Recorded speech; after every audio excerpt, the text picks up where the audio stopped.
guys, yo, what's up? Welcome to my back channel. Welcome back to my channel.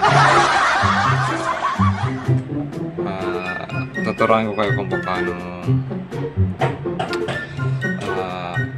ipabahagi ko para sa inyo kung paano gumagana or gumamit ng gas stove sa pagluluto. Pero hindi tayo magluluto. Hindi tayo magluluto kasi hindi na yan. Hindi naman ako yung food creator ba tawag yan. Yan. Kasi mga nagluluto. Tara, ko kayo. So, nandito tayo guys sa bahay ni Bossing.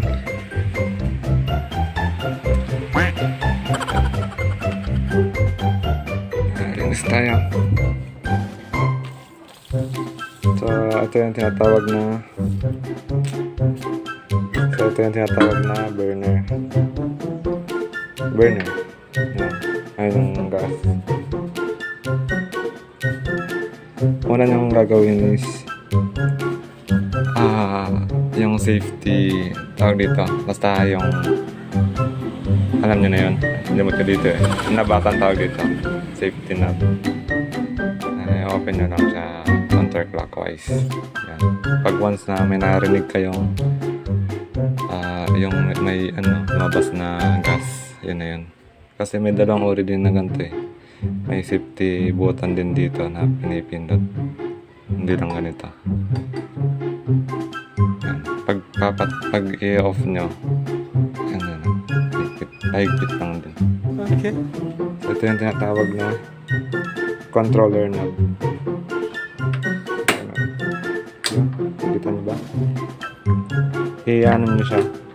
I-push para may nakalagay naman na on, di ba? Low, mid, low. Pag ngayon siya yung ganon, pwedeng pahina ang ganon. Tapos low, tapos yung super lakas, di ba? Ano?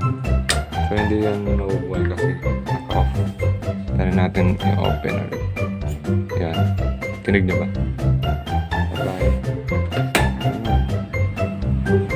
Thank you, boss. So, ganun lang. Pag i-open na, ganun lang din. Ito, ganun lang. Off natin. Burner. Shut out. So, ganun lang guys. Ganun lang yung process. Wala akong makontent eh. Pa-comment lang sa baba kung anong gusto nyong malaman. Kung paano ba gawin ng ganung bagay.